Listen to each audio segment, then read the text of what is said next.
اب سعادت ابدی یعنی ہمیشہ رہنے والی حقیقی کامیابی و خوشی جس کے حاصل کرنے کا طریقہ اللہ کی معرفت اور اس کی صحیح عبادت ہے، جس کے 4 ارکان ہیں۔ ان 4 ارکان کا پہلا رکن عبادت ہے، جس کی چوتھی اصل نماز کا آغاز کرتے ہیں۔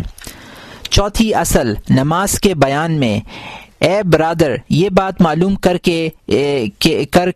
نماز اسلام کا ستون، دین کی بنیاد اور بنا اور تمام عبادتوں کا سردار و پیشوا ہے۔ جو شخص 5 فرض نمازیں مع شرائط وقت پر ادا کرنے کا پابند ہے، اس کے لیے وعدہ کیا گیا ہے کہ وہ خدا کی حفاظت اور امان میں رہے گا۔ گناہ کبیرہ سے آدمی جب بچا رہا تو جو گناہ صغیرہ اس سے سرزد ہوں گے، یہ 5 نمازیں اس کا کفارہ ہوں گی۔ رسول مقبول صلی اللہ علیہ وآلہ وسلم نے فرمایا ہے کہ ان 5 نمازوں کی مثال ایسی ہے جیسے کسی کے دروازے پر شفاف پانی بہتا ہو اور وہ 5 بار دن میں اس کے اندر نہاتا ہو۔ یہ فرما کر آپ صلی اللہ علیہ وآلہ وسلم نے پوچھا کہ جو شخص 5 بار روزانہ نہاتا ہے، اس کے بدن میں کچھ میل رہنا ممکن ہے؟ لوگوں نے عرض کی کہ نہیں۔ آپ نے فرمایا جس طرح پانی میل کو دور کرتا ہے، اسی طرح یہ 5 نمازیں گناہوں کو دور کرتی ہیں۔ اور رسول مقبول صلی اللہ علیہ وآلہ وسلم نے فرمایا ہے کہ نماز دین کا ستون ہے،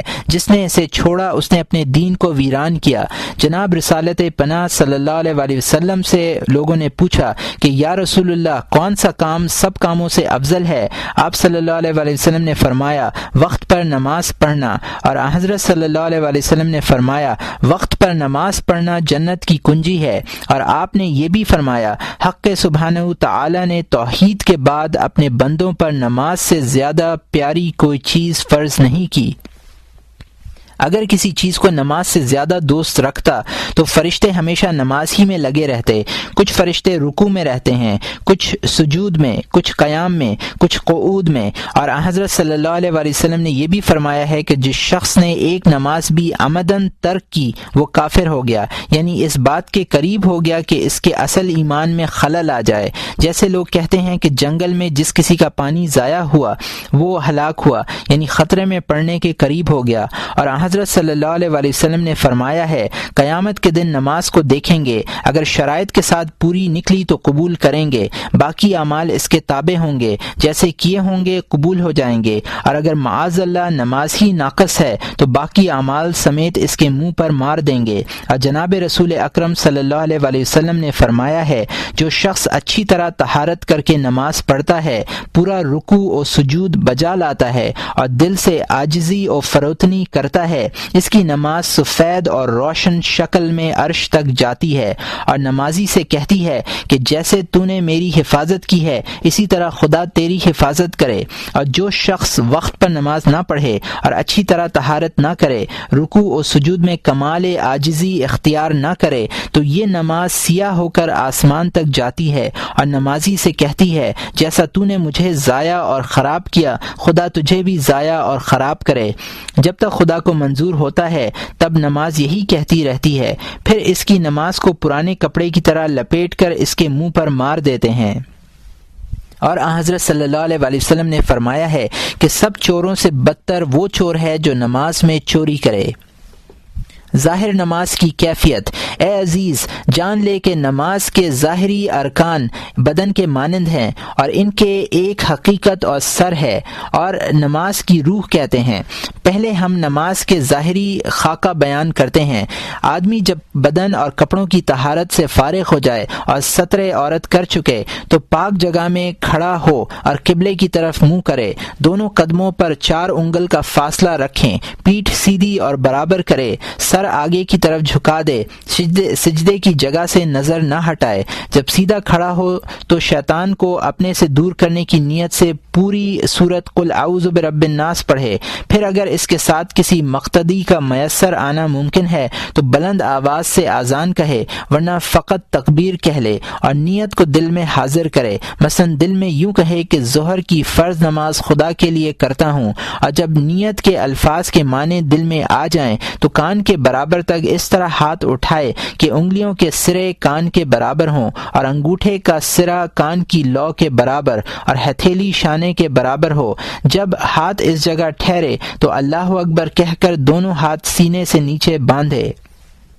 داہنا ہاتھ اوپر رکھے اور کلمے کی انگلی اور بیچ کی انگلی بائیں ہاتھ کی کلائی کی پشت پر رکھے اور باقی انگلیوں کو بائیں کلائی کے گرد حلقہ لے کر، اور ایسا نہ کرے کہ کانوں سے ہاتھ لا کر سیدھا چھوڑ دے پھر سینے کی طرف لے جائے، بلکہ اتارتے وقت ہی ہاتھ سینے کی طرف لے جائے، یہی صحیح ہے۔ اس درمیان میں ہاتھ نہ جھٹکے اور نہ ادھر ادھر لے جائے، اور تکبیر میں اتنا مبالغہ نہ کرے کہ اللہ اکبر کے بعد واو پیدا ہو جائے یا اکبر کی با کے بعد الف پیدا ہو، اس طرح پر کہ اکبار نکلے۔ یہ سب کام جاہلوں اور وسوسہ والوں کے ہیں، بلکہ جس طرح نماز کے باہر بے تکلف اور بلا مبالغہ یہ کلمہ کہتا ہے، نماز میں بھی ایسے ہی کہے، اور جب ہاتھ باندھ چکے تو کہے اللہ اکبر کبیرہ والحمد للہ کثیرہ وسبحان اللہ بکرۃ واصیلا۔ اللہ بہت بڑا ہے، بڑی تعریف اللہ کے لیے ہے، بہت پاک ہے اللہ، صبح و شام یعنی ہمیشہ۔ پھر انی وجہت وجہیہ پڑھے اور اس کے بعد سبحانک اللہم و بحمدک و تبارک اسمک و تعالی جدک ولا الہ غیرک۔ ترجمہ: پاک ہے تو اے اللہ اور تیری حمد و ثنا ہے، اور برکت والا ہے تیرا نام، اور بڑی ہے بزرگی تیری، اور کوئی معبود نہیں تیرے سوا۔ اعوذ باللہ من الشیطان الرجیم، ان اللہ هو السمیع العلیم، بسم اللہ الرحمن الرحیم۔ میں پناہ لیتا ہوں خدا کے پاس شیطان مردودوں سے، بے شک وہ سننے اور جاننے والا ہے۔ شروع کرتا ہوں میں اللہ مہربان رحم کرنے والے کے نام سے۔ پھر الحمد شریف کی شدیں مدیں اچھی طرح ادا کرے، اور کسی حرف کے ادا کرنے میں اتنا مبالغہ نہ کرے کہ پریشان ہو جائے، اور ضاد اور ظا میں فرق کرے، اور اگر فرق نہ ہو سکے تو بھی درست ہے۔ اور جب الحمد شریف تمام کرے تو ذرا ٹھہر کر آمین کہے، بالکل چلا کر نہ کہے۔ پھر قرآن شریف کی جو سورت چاہے پڑھے، اگر مقتدی نہ ہو تو فجر کی نماز اور مغرب اور عشاء کی نماز کی پہلی 2 رکعتوں میں بلند آواز سے پڑھے۔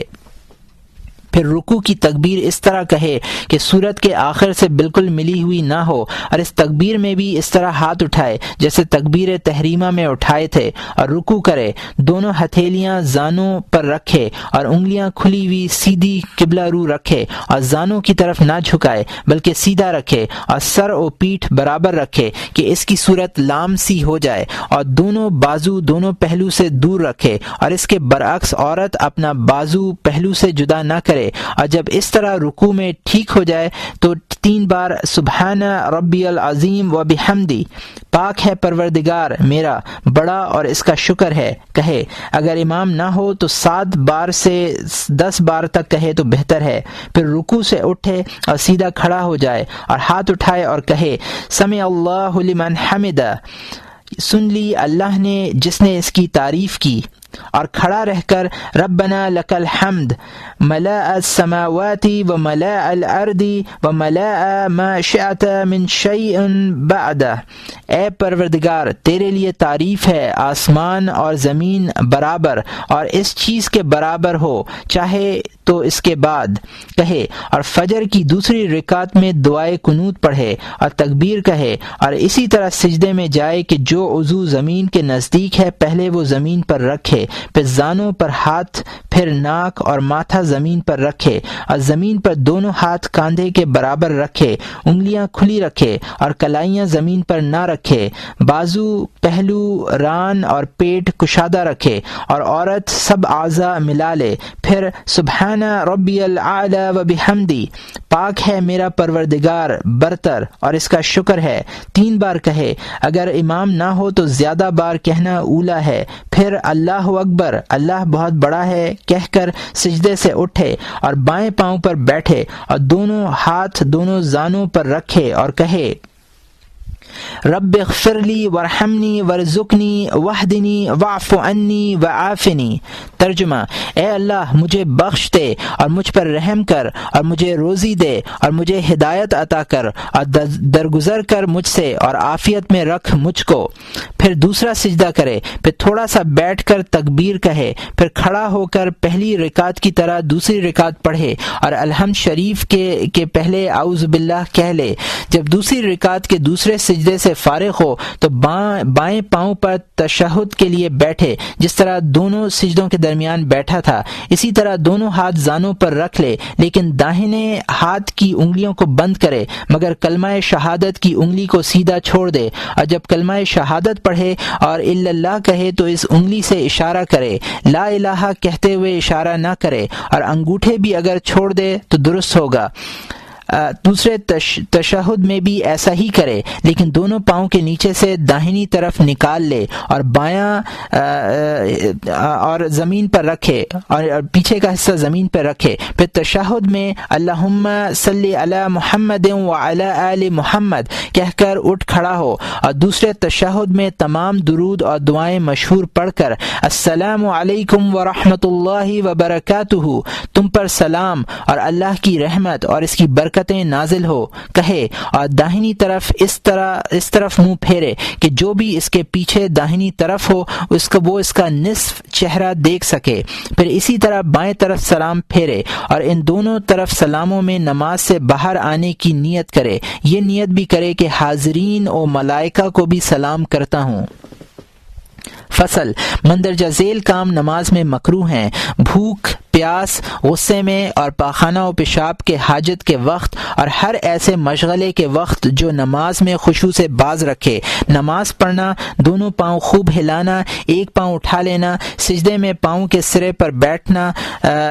پیچھے کے حصوں پر بیٹھنا، دونوں زانوں سینے تک لانا اور ہاتھ کپڑے کے نیچے اور آستین کے اندر رکھنا، اور سجدے کے وقت کپڑے کو آگے پیچھے سے سمیٹنا اور کپڑے کے نیچے سے کمر باندھنا، ہاتھ چھوڑ دینا، ہر طرف دیکھنا، انگلیاں چٹخانا، بدن کھجلانا، جمائی لینا، داڑھی کے بالوں سے کھیلنا، سجدے کے لیے کنکریاں ہٹانا، سجدے کی جگہ پھونکنا، انگلیاں ملا لینا، پیٹھ ٹیڑھی کرنا۔ غرض یہ کہ آنکھ، ہاتھ اور سب اعضاء ادب سے نماز کی صفت پر رہیں تاکہ نماز پوری ہو اور زاد آخرت ہونے کے لائق ہو۔ نماز کے ارکان جو بیان کیے گئے ہیں اس میں سے 14 فرض ہیں: نیت کرنا، پہلی تکبیر، قیام، الحمد پڑھنا، رکوع میں تعدیل و آرام، قوما یعنی رکوع سے اٹھ کر کھڑے ہونا، قوما میں آرام لینا، سجدے میں آرام لینا، جلسہ یعنی دونوں سجدوں کے درمیان بیٹھنا، آخری کا تشہد، رسول مقبول صلی اللہ علیہ وآلہ وسلم پر درود بھیجنا، سلام پھیرنا۔ جب سلام پھیرنا تو اتنی باتوں کا لحاظ رکھا تو نماز درست ہو گئی، یعنی نماز پڑھنے والا شمشیر گرفت سے بچ گیا، لیکن قبول ہونے میں خطرہ ہے۔ اس کی مثال ایسی ہے جیسے کوئی شخص کسی بادشاہ کی نظر کے لیے ایک لونڈی لے جائے، وہ زندہ تو ہو لیکن اس کے کان، ہاتھ پاؤں نہ ہوں، تو اس میں شک ہے کہ قبول ہو یا نہ ہو۔ نماز کی روح اور حقیقت کا بیان۔ اے عزیز، جان لے کہ جو کچھ بیان ہوا نماز کی صورت و قالب کا بیان تھا۔ اس صورت کی ایک حقیقت ہے، وہ نماز کی روح ہے۔ غرض یہ کہ ہر نماز اور ذکر کے لیے ایک روح خاص ہے۔ اگر اصل روح نہ ہو تو نماز مردہ انسان کی مانند بے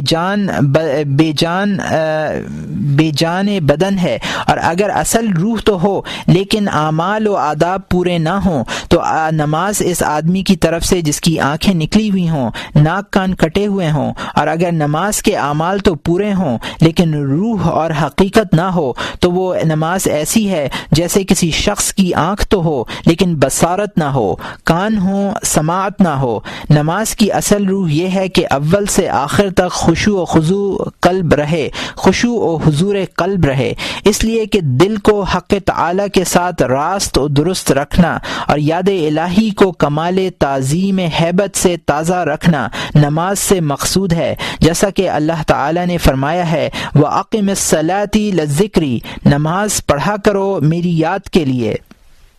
اور رسول مقبول صلی اللہ علیہ وآلہ وسلم نے فرمایا ہے کہ بہت سے نمازی ایسے ہیں کہ جن کو نماز سے رنج و تھکاوٹ کے سوا کچھ نصیب نہیں ہوتا، اور یہ اس وجہ سے ہوتا ہے کہ فقط بدن سے نماز پڑھتے ہیں، دل غافل رہتا ہے۔ اور آن حضرت صلی اللہ علیہ وآلہ وسلم نے فرمایا ہے کہ بہت سے نمازی ایسے ہیں جن کی نماز کا فقط چھٹا حصہ یا 10واں حصہ لکھا جاتا ہے، یعنی اس قدر نماز لکھی جاتی ہے جس میں حضور قلب موجود ہو۔ اور آپ صلی اللہ علیہ وآلہ وسلم نے فرمایا ہے کہ نماز اس طرح پڑھنا چاہیے جس طرح کوئی کسی کو رخصت کرتا ہے، یعنی نماز میں اپنی خودی اور خواہش بلکہ ما سوا اللہ کو دل سے رخصت کر دے اور اپنے کو بالکل نماز میں مصروف کر دے۔ اور یہی وجہ ہے کہ ام المومنین حضرت عائشہ صدیقہ رضی اللہ تعالی عنہما فرماتی ہیں کہ میں اور رسول مقبول صلی اللہ علیہ وآلہ وسلم مصروف گفتگو ہوتے تھے، جب نماز کا وقت آتا تو آپ مجھے نہیں پہچانتے تھے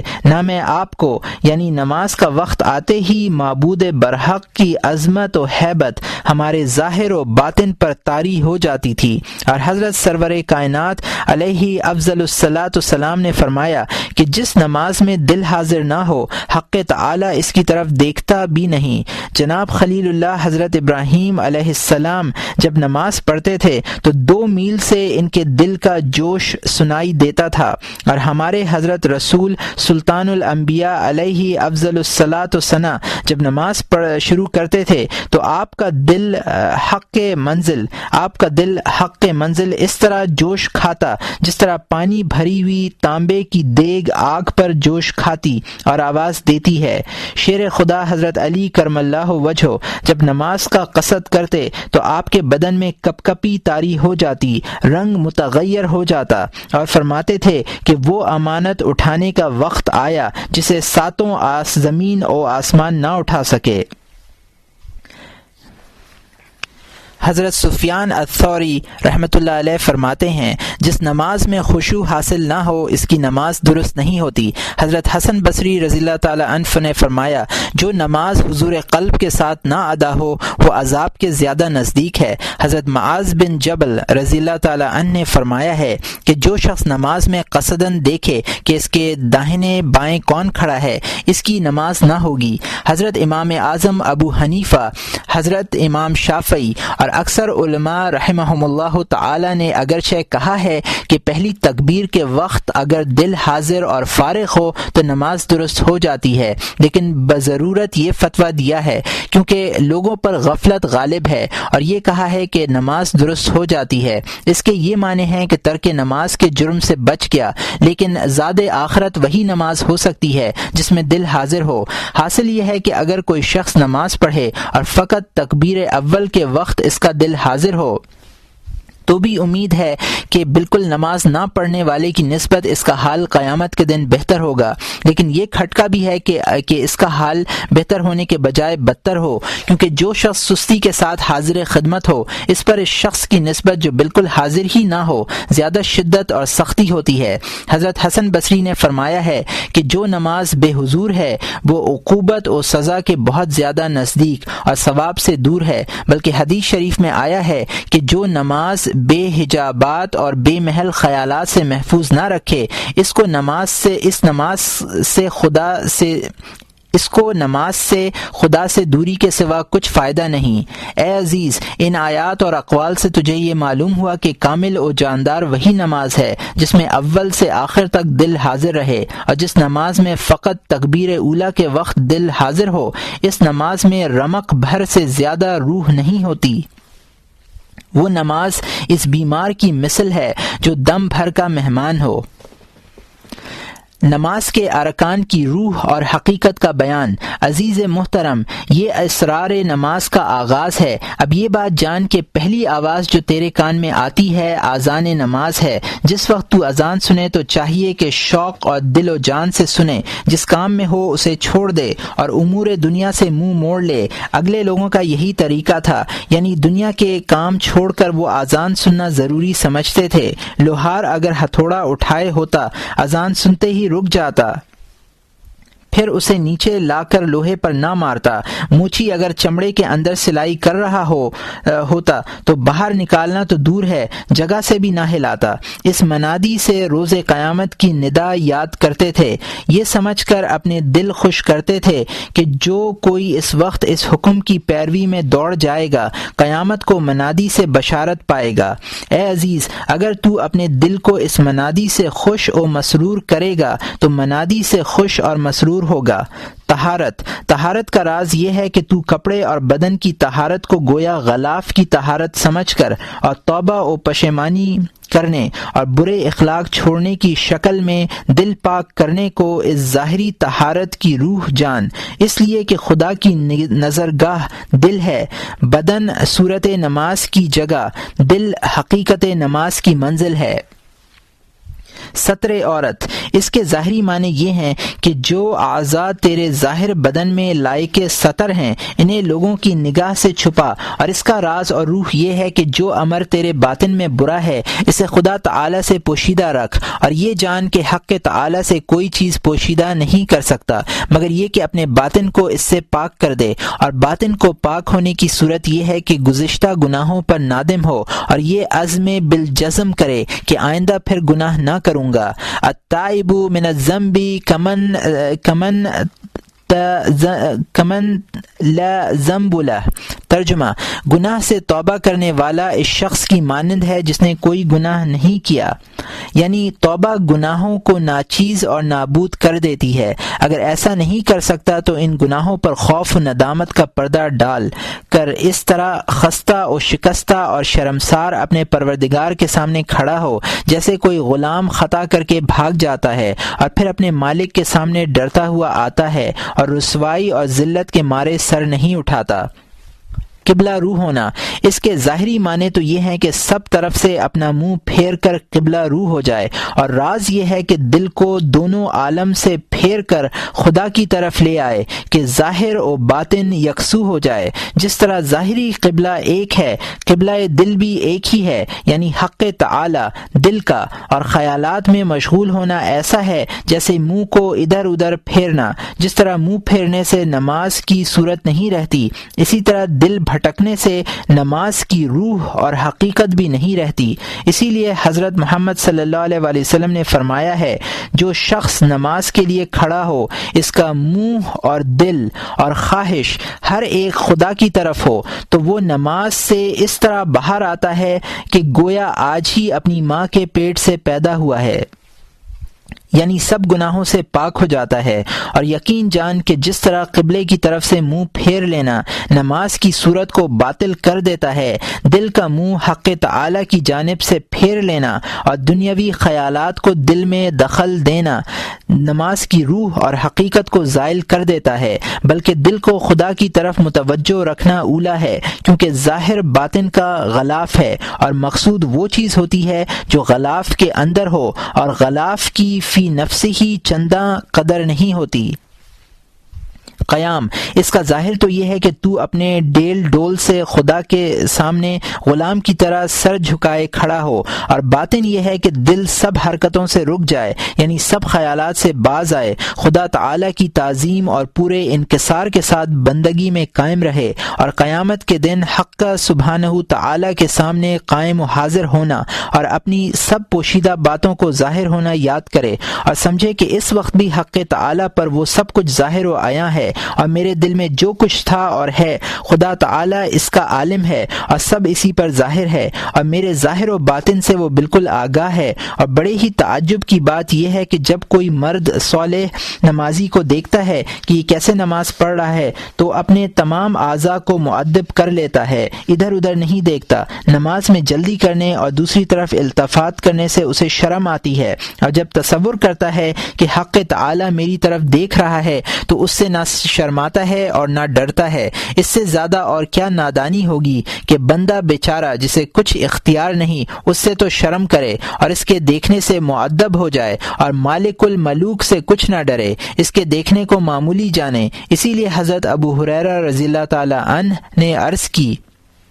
کہ یا رسول اللہ خدا سے کیسے شرم کرنا چاہیے؟ آپ صلی اللہ علیہ وآلہ وسلم نے فرمایا جس طرح اپنے گھر والوں میں جو صالح اور متقی ہوتا ہے اس سے تو شرم کرتے ہو، اسی طرح خدا تعالی سے بھی شرم کرو۔ اور اس تعظیم کی وجہ سے اکثر صحابہ رضی اللہ عنہم نماز میں اس طرح ساکن کھڑے ہوتے تھے کہ پرندے ان سے بھاگتے نہیں تھے اور سمجھتے تھے کہ یہ پتھر ہیں۔ جس کے دل میں خدا کی عظمت اور بزرگی سما گئی اور اسے حاضر و ناظر سمجھا، اس کا ہر عضو خاشع اور مؤدب ہو جاتا ہے۔ اسی وجہ سے حضرت محمد صلی اللہ علیہ وآلہ وسلم جس کسی کو نماز میں داڑھی پر ہاتھ پھیرتے دیکھتے تو فرماتے کہ اگر اس کے دل میں خشوع ہوتا تو اس کا ہاتھ بھی دل کی صفت پر ہوتا۔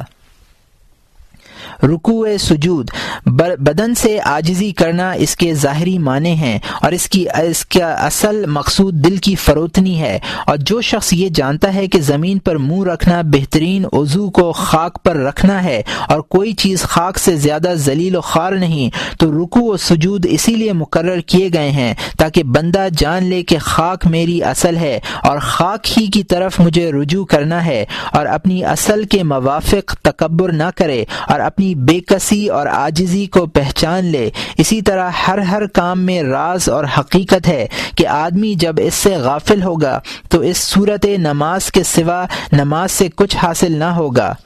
حقیقت قرآن اور اذکار نماز کا بیان۔ اے عزیز جان کے نماز میں جو کلمہ کہنا چاہیے اس کی ایک حقیقت ہے، اس سے آگاہ رہنا چاہیے اور ضروری طور پر قائل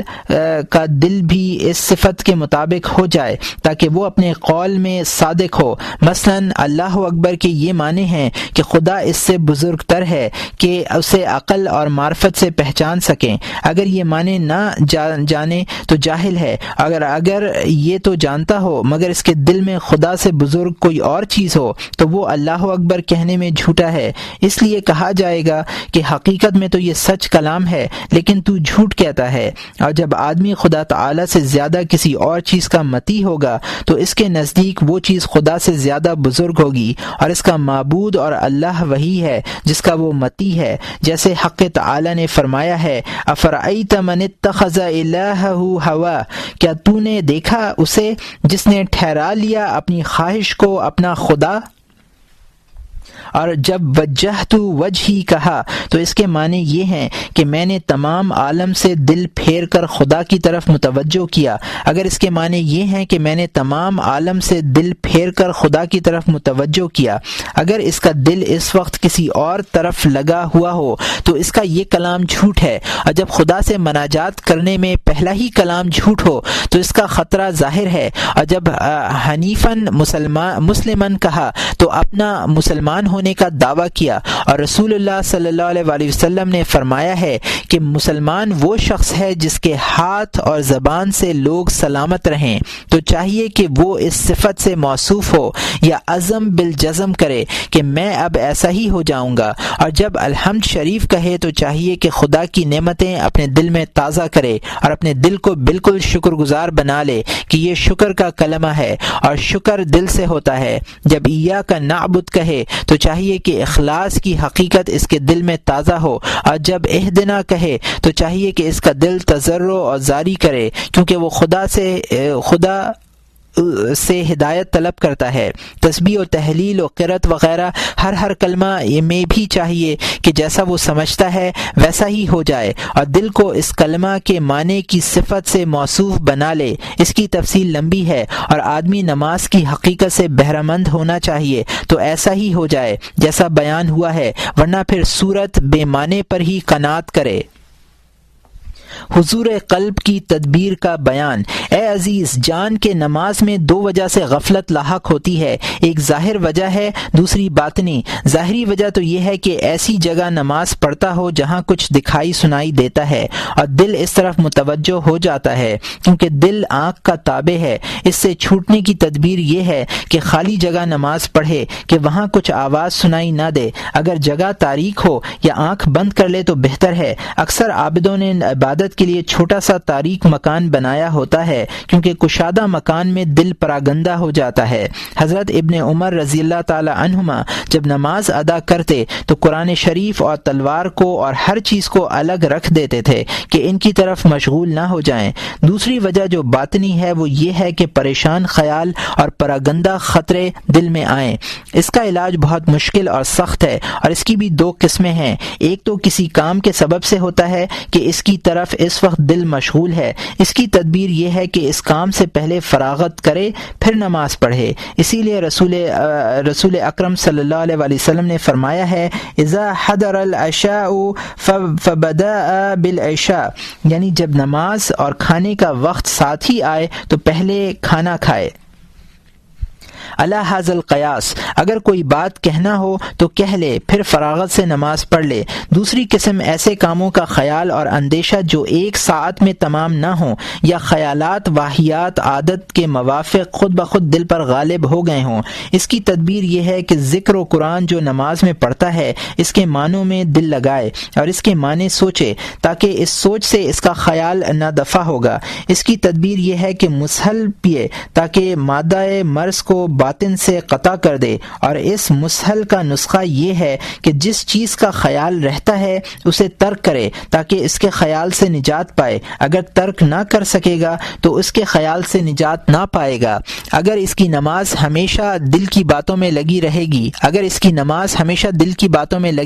گی اور اس نمازی کی مثال ایسی ہے جیسے کوئی شخص درخت کے نیچے بیٹھے اور چاہے کہ چڑیوں کا چہچہانا نہ سنے اور لکڑی اٹھا کر انہیں اڑا دے، پھر اسی وقت وہ آ بیٹھیں۔ اگر ان سے نجات پانا چاہتا ہے تو یہ تدبیر اختیار کرے کہ اس درخت کو ہی جڑ سے کاٹ ڈالے کہ جب تک درخت رہے گا چڑیوں کا نشیمن رہے گا۔ اسی طرح جب تک اس کے دل میں کسی کام کی خواہش غالب رہے گی پریشان خیالات بھی ضرور آئیں گے۔ اسی بنا پر تھا کہ حضرت سید الانبیاء علیہ افضل الصلاۃ والسلام کے لیے کوئی شخص عمدہ کپڑا ہدیہ اور تحفہ لایا۔ اس میں ایک بڑا بوٹا عمدہ بنا ہوا تھا۔ نماز میں آپ کی نظر اس بوٹے پر پڑی۔ جب آپ نماز سے فارغ ہوئے تو اس کپڑے کو اتار کر اس کے مالک کو دے دیا اور پرانا کپڑا پہن لیا۔ اس طرح ایک دفعہ نالین شریف میں نیا تسمہ لگا ہوا تھا۔ نماز میں آپ کی نظر اس پر پڑی تو اچھا معلوم ہوا۔ آپ نے فرمایا کہ اسے نکال دو اور پرانا تسمہ ڈال دو۔ ایک دفعہ نالین شریف نئی بنی ہوئی تھی، آپ کو اچھی معلوم ہوئی۔ آپ نے سجدہ کیا اور فرمایا کہ میں نے خدا کے سامنے عاجزی کی کہ یہ نالین دیکھنے سے وہ مجھے اپنا دشمن نہ ٹھہرا لے۔ پھر آپ باہر تشریف لائے تو پہلے جو سائل نظر آیا آپ نے وہ نالین اسے عنایت فرما دیں۔ حضرت طلحہ رضی اللہ تعالی عنہ نے اپنے باغ میں نماز پڑھ رہے تھے کہ ایک عمدہ جانور دیکھا تو جو درختوں میں اڑتا پھرتا ہے اور راہ نہیں پاتا۔ آپ کا دل اس کے ساتھ مشغول ہوا، یہ یاد نہ رہا کہ کتنی رکعتیں پڑھی تھیں۔ رسول مقبول صلی اللہ علیہ وسلم کے خدمت میں حاضر ہوئے اور اپنے دل کا شکوہ کیا اور اس کے کفارے میں یہ باغ صدقہ کر دیا۔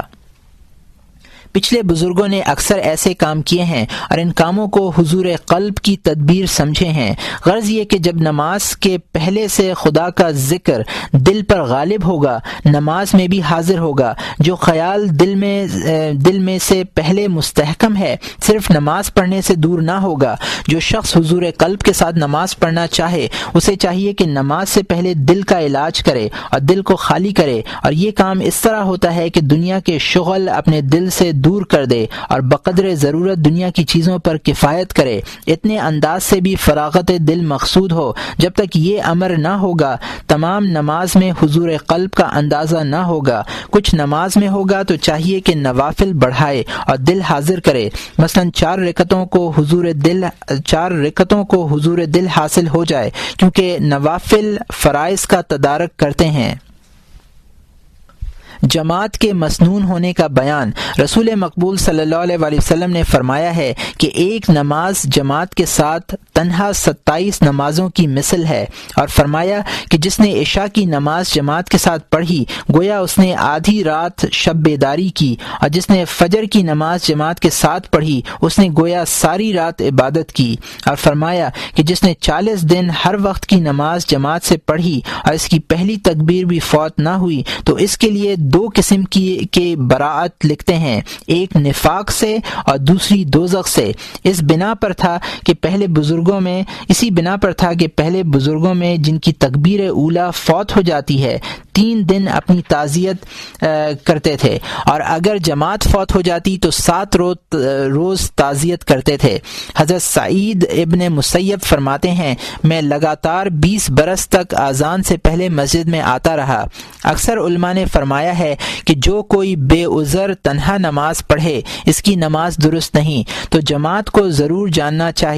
چاہیے اور امانت و اقتدار کے آداب یاد رکھنے چاہیے۔ پہلے یہ کہ لوگوں کی خوشدلی سے امامت کرائے، اکثر لوگ اس سے کراہت کریں تو امامت سے پرہیز کرنا چاہیے، اور جب اسے امام بنانا چاہیں تو بے عذر پہلو تہی نہ کرے کہ امامت کی بزرگی مؤذن سے زیادہ ہے، اور چاہیے کہ کپڑے پاک رکھنے میں احتیاط کرے اور اوقات نماز کا دھیان رکھے اور اول وقت نماز پڑھے، جماعت کے انتظار میں تاخیر نہ کرے کہ اول وقت کی فضیلت جماعت سے زیادہ ہے۔ وہ صحابہ کرام جب آ جاتے تھے تیسرے کا انتظار نہ کرتے تھے، اور کسی جنازے پر جب 4 صحابہ کرام آ جاتے تو 5ویں کا انتظار نہ کرتے تھے۔ ایک دن جناب سید الانبیاء علیہ افضل الصلاۃ والسلام کو دیر ہو گئی، صحابہ رضوان اللہ علیہم اجمعین نے آپ صلی اللہ علیہ وسلم کی انتظار نہ کی، اور حضرت عبد الرحمن بن عوف رضی اللہ تعالی عنہ امام ہو گئے۔ جب آپ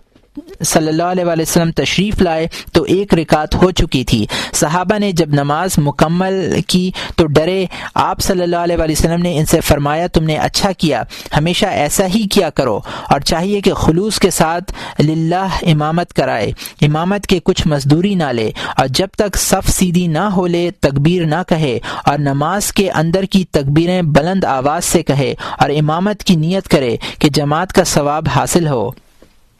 اگر امامت کی نیت نہ کرے گا جماعت تو درست ہوگی لیکن جماعت کا ثواب نہ ہوگا، اور جہری نماز میں قرأت بلند آواز سے پڑھے اور 3 وقفے بجا لائے، ایک جب تکبیر اولیٰ کہے اور وجہت وجہی پڑھے اور مقتدی سورہ فاتحہ پڑھنے میں مشغول ہوں، دوسرے جب سورہ فاتحہ پڑھ چکے تو دوسری سورت ٹھہر کر پڑھے، تاکہ جس مقتدی نے سورہ فاتحہ ابھی پوری نہ کی یا بالکل نہ پڑھی ہو وہ پوری پڑھ لے۔ تیسرے جب سورت تمام کرے تو اتنا ٹھہرے کہ رکوع کی تکبیر سورت سے نہ مل جائے، اور مقتدی سورہ فاتحہ کے سوا امام کے پیچھے کچھ نہ پڑھے مگر اس صورت میں کہ دور ہو اور امام کا پڑھنا نہ سنے، اور امام رکوع و سجود ہلکا کرے اور 3 بار سے زیادہ تسبیح نہ کہے۔ حضرت انس رضی اللہ تعالی عنہ فرماتے ہیں کہ رسول اللہ صلی اللہ علیہ وآلہ وسلم سے زیادہ کسی کی نماز ہلکی اور کامل تر نہ تھی۔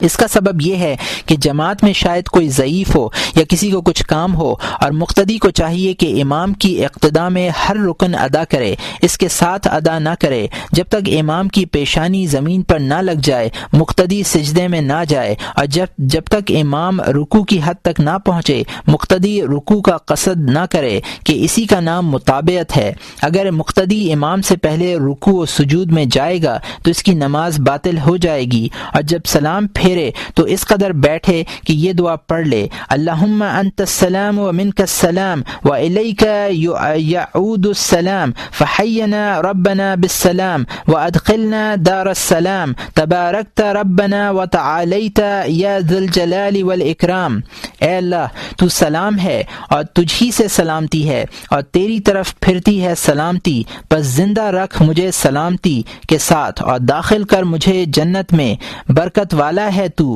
اے پروردگار ہمارے، اور تو برتر ہے اے بزرگی اور بخشش والے۔ لوگوں کی طرف منہ کر کے دعا کرے، اور اہل جماعت امام سے پہلے نہ اٹھیں کہ یہ مکروہ ہے۔ نماز جمعہ کی فضیلت کا بیان۔ اے عزیز، یہ جان کہ جمعے کا روز مبارک اور افضل دن ہے، اس کی بڑی فضیلت ہے، یہ مسلمانوں کی عید کا دن ہے۔ رسول مقبول صلی اللہ علیہ وآلہ وسلم نے فرمایا ہے، جس شخص نے بے عذر 3 جمعے ناغے کیے اس نے اسلام کی طرف سے منہ پھیر لیا، اس کا دل زنگ پڑ گیا۔ اور ایک حدیث شریف میں وارد ہوا ہے کہ خدا تعالی جمعے کے دن 6 لاکھ بندے دوزخ سے آزاد کرتا ہے، اور آپ صلی اللہ علیہ علیہ وسلم نے یہ بھی فرمایا ہے کہ آتش دوزخ کو روز دوپہر ڈھلے بھڑکاتے ہیں، اس وقت نماز نہ پڑھو مگر جمعے کو کہ اس دن نہیں بھڑکاتے۔ اور حضور صلی اللہ علیہ وسلم نے فرمایا ہے جو شخص جمعے کے دن مرے گا شہید کا ثواب پائے گا، نیز عذاب قبر سے محفوظ رہے گا۔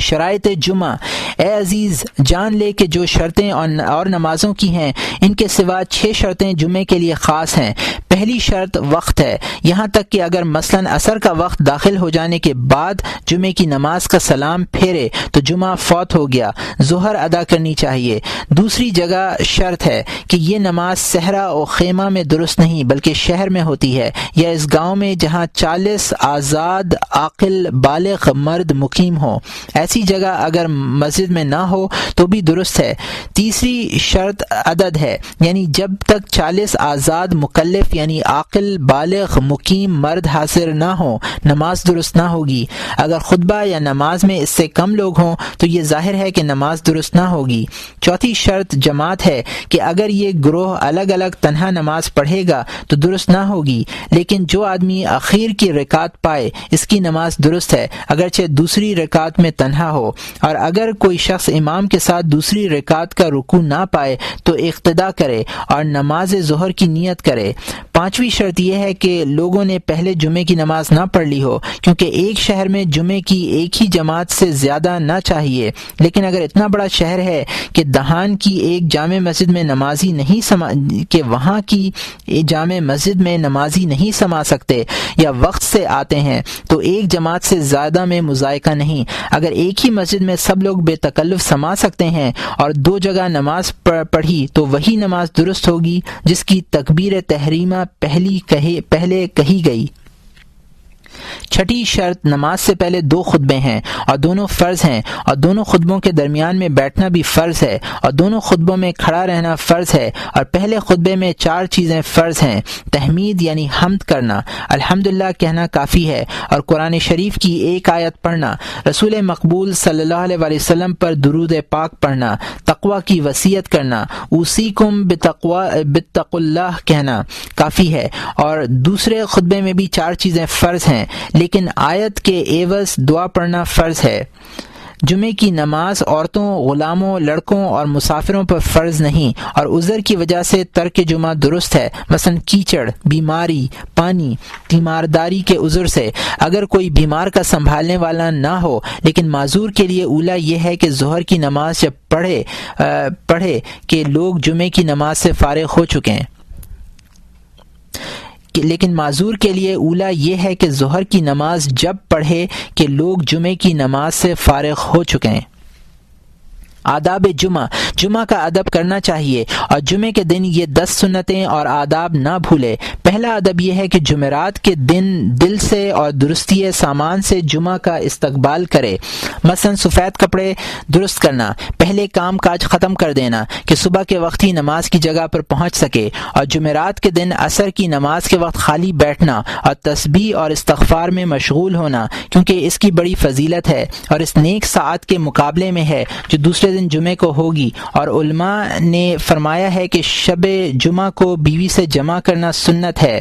تاکہ یہ امر جمعے کے دن دونوں کے غسل کا باعث بنے۔ دوسرا ادب یہ ہے کہ اگر مسجد کو جلد جانا چاہتا ہے تو صبح ہی غسل کر لے، ورنہ تاخیر بہت بہتر ہے، اور رسول مقبول صلی اللہ علیہ وسلم نے جمعے کے دن غسل کا حکم بڑی تاکید سے فرمایا ہے، یہاں تک کہ کچھ علماء اس غسل کو فرض سمجھتے ہیں، اور مدینہ منورہ کے لوگ اگر کسی سے سخت کلامی چاہتے تو کہتے تو اس شخص سے بھی بدتر ہے جو جمعے کو غسل نہ کرے۔ اگر جمعے کے دن کوئی شخص ناپاک ہو اور غسل کرے تو اولا یہ ہے کہ جمعے کے غسل کی نیت سے بھی مزید پانی اپنے اوپر ڈالے۔ اگر ایک غسل میں دونوں نیتیں یعنی نیت رفع جنابت اور ادائے سنت کرے تو بھی کافی ہے، غسل جمعہ کی فضیلت بھی حاصل ہو جائے گی۔ تیسرا ادب یہ ہے کہ آراستہ و پاکیزہ اور اچھی نیت کر کے مسجد میں آئے، اور پاکیزگی کے یہ معنی ہیں کہ بال منڈوائے، ناخن کٹوائے، مونچھوں کے بال کتروائے، اگر حمام میں پہلے ہی جا کر یہ امور کر چکا ہے تو کافی ہے، اور آراستہ ہونے سے یہ مراد ہے کہ سفید کپڑے پہنے، کیونکہ حق تعالی سب کپڑوں سے زیادہ سفید کپڑوں کو پسند کرتا ہے، اور تعظیم اور نماز کی نیت کی عظمت کی نیت سے خوشبو ملے تاکہ اس کے کپڑوں سے بدبو نہ آئے، تاکہ کوئی اس سے رنجیدہ نہ ہو اور غیبت نہ کرے۔ چوتھا ادب یہ ہے کہ صبح ہی سے جامع مسجد میں پہنچ جائے، اس کی بڑی فضیلت ہے۔ پچھلے زمانے میں لوگ چراغ لے کر مسجد میں جاتے تھے اور راہ میں اتنی بھیڑ ہوتی تھی کہ مشکل سے گزر ہوتا تھا۔ حضرت ابن مسعود رضی اللہ تعالی عنہ ایک دن مسجد میں گئے تو 3 آدمی پہلے سے وہاں موجود تھے، اپنے اوپر ہوئے اور کہا کہ میں چوتھے درجے میں ہوا، میرا انجام کار کیا ہوگا؟ کہتے ہیں کہ دین اسلام میں پہلے جو بدعت ظاہر ہوئی وہ یہی ہے کہ لوگوں نے اس سنت کو ترک کر دیا۔ جب یہود و نصارہ ہفتہ اتوار کے دن کلیسا اور کنشت یعنی اپنے اپنے عبادت خانوں میں صبح ہی جائیں، اور مسلمان جمعے کے روز جو ان کا دن ہے سویرے سویرے مسجد میں جانے میں تقصیر کریں تو کیا حال ہوگا؟ رسول مقبول صلی اللہ علیہ وسلم نے فرمایا ہے کہ جو شخص جمعے کی پہلی ساعت میں مسجد میں جائے اس نے گویا ایک اونٹ قربانی کیا، جو دوسری ساعت میں جائے اس نے گویا ایک گائے کی قربانی کی، جو تیسری ساعت میں جائے اس نے گویا ایک بکری قربان کی، جو چوتھی ساعت میں جائے اس نے گویا ایک مرغی قربان کی، اور جو 5ویں ساعت میں جائے اس نے گویا ایک انڈا خیرات کیا۔ اور جب خطبہ پڑھنے والا اپنے مکان سے نکلتا ہے تو وہ فرشتے جو قربانیاں لکھتے ہیں اپنا کاغذ لپیٹ لیتے ہیں اور خطبہ سننے میں مشغول ہو جاتے ہیں۔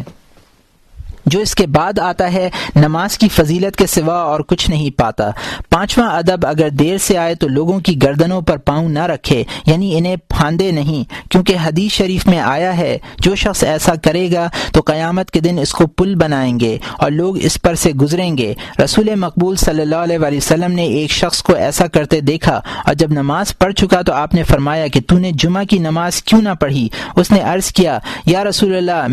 میں تو آپ کے ساتھ تھا۔ آپ نے فرمایا کہ میں نے تجھے دیکھا کہ تو نے لوگوں کی گردنوں پر پاؤں رکھا، یعنی جو شخص ایسا کرتا ہے وہ ایسا ہے گویا اس نے نماز ہی نہیں پڑھی۔ لیکن اگر پہلی صف خالی ہے تو پہلی صف میں جانے کا قصد کرنا درست ہے، کیونکہ یہ لوگوں کا قصور ہے کہ پہلی صف کو خالی چھوڑ دیا۔ چھٹا ادب یہ ہے کہ جو شخص نماز پڑھتا ہو اس کے سامنے سے نہ گزرے، کیونکہ نمازی کے سامنے سے گزرنا ممنوع ہے، اور حدیث شریف میں آیا ہے کہ نمازی کے سامنے سے گزرنے سے یہ بہتر ہے کہ آدمی خاک ہو کر برباد ہو جائے۔ 7واں ادب یہ ہے کہ پہلی صف میں جگہ ڈھونڈے، اگر نہ پائے تو جتنا امام کے نزدیک ہوگا بہتر ہے کہ اس میں بڑی فضیلت ہے، لیکن اگر پہلی صف میں لشکری یا وہ لوگ ہوں جو اطلس کے کپڑے پہنے ہوں، یا خطبہ پڑھنے والا سیاہ ریشمی کپڑے پہنے ہو، یا اس کی تلوار میں سونا لگا ہوا ہو، یا کوئی اور برائی ہو، تو جتنا دور رہے بہتر ہے، کیونکہ جہاں کوئی برائی ہو وہاں قصدن نہ بیٹھنا چاہیے۔ 8واں ادب یہ ہے کہ جب خطبہ پڑھنے والا نکلے تو پھر کوئی نہ بولے اور مؤذن کا جواب دینے اور خطبہ سننے میں مشغول ہو جائے۔ اگر کوئی شخص بات کرے تو اشارے سے اسے چپ کر دینا چاہیے، زبان سے نہیں، کیونکہ رسول مقبول صلی اللہ علیہ وسلم نے فرمایا ہے کہ جو کوئی خطبے کے وقت دوسرے سے کہے کہ چپ رہ یا خطبہ سن لے اس نے بےہودہ کام کیا، اور جس نے اس وقت بےہودہ بات کہی اسے جمعہ کا ثواب نہ ملے گا۔ اور اگر خطیب سے دور ہو اور خطبہ نہ سنائی دے تو بھی چپ رہنا چاہیے، جہاں لوگ باتیں کرتے ہوں وہاں نہ بیٹھے، اس وقت نماز تحیۃ المسجد کے سوا اور کوئی نماز نہ پڑھے۔ 9واں ادب یہ ہے کہ جب نماز سے فارغ ہو الحمد، قل هو اللہ، قل اعوذ برب الفلق، قل اعوذ برب الناس 7 بار پڑھے، کیونکہ حدیث شریف میں آیا ہے کہ ان صورتوں کا پڑھنا اسے جمعے سے اگلے جمعے تک شیطان سے پناہ میں رکھے گا۔ اور یہ دعا پڑھے، اللہم یا غنی یا حمید یا مبدی یا معید یا رحیم یا ودود اغننی بحلالک عن حرامک و بفضلک ممن سواک۔ ترجمہ، اے اللہ بے نیاز، اے بڑائی والے، اے پیدا کرنے والے، اے پھیرنے والے، اے رحم کرنے والے، اے دوست رکھنے والے، بے پرواہ کر دے تو مجھے اپنے حلال بدولت حرام سے اور اپنے کرم کے طفیل اپنے ماں سوا سے،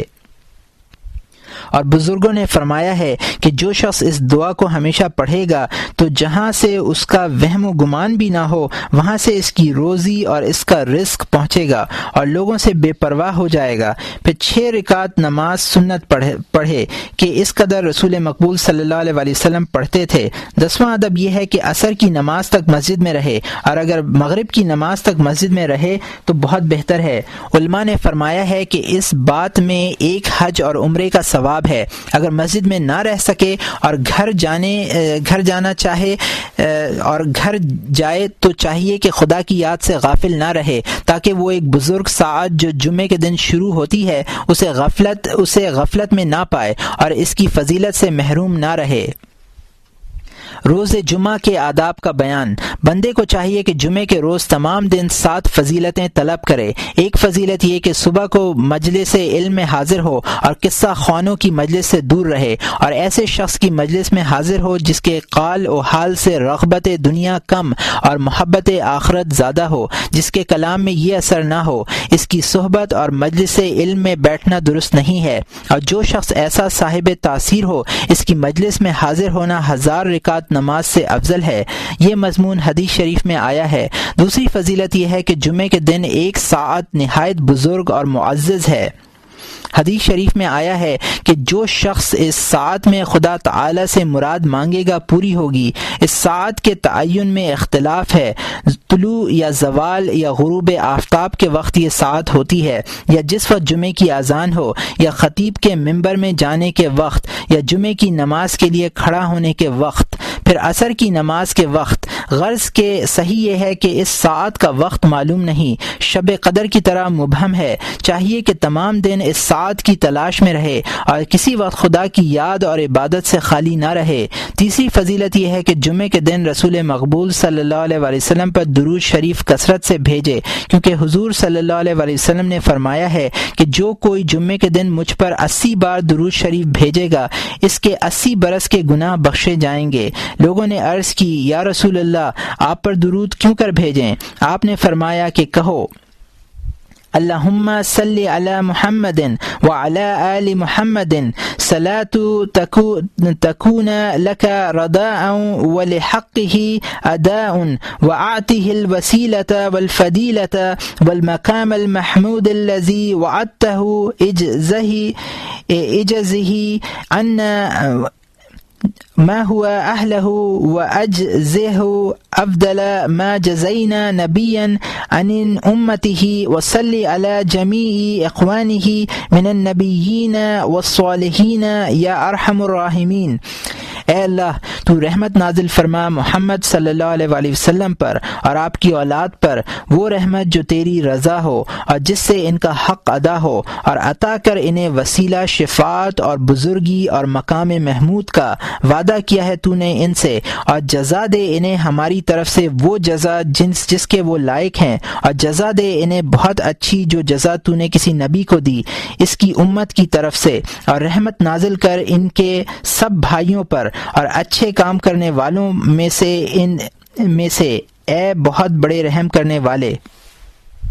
کہتے ہیں کہ جو شخص جمعے کے روز 7 بار یہ درود پڑھے اسے رسول مقبول صلی اللہ علیہ وآلہ وسلم کی شفاعت بے شک ہوگی، اور اگر سبحان اللہ والحمد للہ ولا الہ الا اللہ واللہ اکبر، پاک ہے اللہ اور سب تعریف اللہ کے واسطے ہے اور نہیں ہے کوئی معبود مگر اللہ اور اللہ بہت بڑا ہے، پڑھے تو بھی کافی ہے۔ چوتھی فضیلت یہ ہے کہ جمعے کے دن قرآن شریف کثرت سے پڑھے اور سورہ کہف بھی پڑھے۔ حدیث شریف میں اس کی بہت فضیلت وارد ہے، اور پچھلے عابدوں کی عادت تھی کہ جمعے کے دن قل هو اللہ احد، درود شریف، استغفار اور سبحان اللہ والحمد للہ ولا الہ الا اللہ واللہ اکبر، پاک ہے اللہ اور سب تعریف واسطے اللہ کے ہے اور نہیں ہے کوئی معبود مگر اللہ اور اللہ بہت بڑا ہے، ہزار بار پڑھتے۔ پانچویں فضیلت یہ ہے کہ جمعے کے دن نماز زیادہ پڑھے، کیونکہ حدیث شریف میں وارد ہے کہ جو کوئی مسجد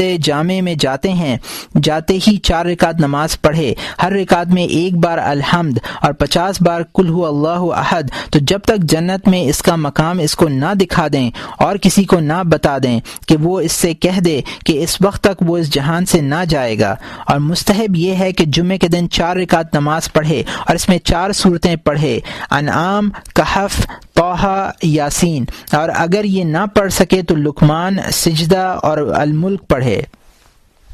حضرت ابن عباس رضی اللہ تعالی عنہ جمعے کے دن کبھی صلاۃ التسبیح کا ناغہ نہ کرتے تھے، اور صلاۃ التسبیح مشہور نماز ہے۔ اولا ہے یہ وقت زوال تک نوافل پڑھے اور نماز جمعہ کے بعد عصر کی نماز تک مجلس علم میں جائے، اس کے بعد مغرب کی نماز تک تسبیح و استغفار میں مشغول رہے۔ چھٹی فضیلت یہ ہے جو سائل خطبہ کے وقت کچھ مانگے اسے ڈانٹنا چاہیے اور اس وقت کچھ نہ دینا چاہیے کہ مکروہ ہے۔ 7ویں فضیلت یہ ہے کہ ہفتے بھر میں جمعے کے دن کو آخرت کے لیے وقف رکھے، باقی دنوں میں دنیا کے کام کرے، اور حق کے سبحانہ تعالی نے جو فرمایا ہے فَإِذَا قُضِيَتِ الصَّلَاةُ فَانتَشِرُوا فِي الْأَرْضِ وَابْتَغُوا مِنْ فَضْلِ اللَّهِ۔ حضرت انس رضی اللہ تعالی عنہ فرماتے ہیں کہ خرید و فروخت اور کسب دنیا اس آیت کے معنی نہیں، بلکہ طلب علم، بھائیوں کی زیارت، بیماروں کی عیادت، جنازے کے ساتھ جانا اور جو کام ایسے ہوں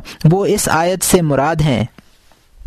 مسئلہ: اے عزیز، جان کے نماز میں جو باتیں ضروری ہیں وہ بیان کر دی گئیں، اور مزید مسئلوں کی ضرورت ہو تو علماء سے پوچھنا چاہیے کہ اس کتاب میں تمام مسائل کی تفصیل نہیں آ سکتی، لیکن نماز کی نیت میں اگر وسوسہ واقع ہوتا ہے اس کے 3 سبب ہیں، یا تو جس کی عقل میں خلل ہے اسے وسوسہ ہوتا ہے، یا جسے وہم ہو، یا جو شریعت کے احکام سے جاہل ہو اور نیت کے معنی نہ جانتا ہو کہ نیت اس رغبت سے عبارت ہے جو آدمی کو خدا کا حکم بجا لانے کے لیے کھڑا کرتی ہے۔ جیسے کوئی شخص تجھ سے کہے کہ فلاں عالم آتا ہے، اس کے لیے اٹھ اور تعظیم کر، تو تو اپنے دل میں کہے گا کہ فلاں عالم کے لیے اس کے علم کی عظمت کی خاطر فلاں شخص کے کہنے سے میں کھڑا ہوتا ہوں، اور فوراً اٹھ کھڑا ہوگا، اور بے اس کے کہ تو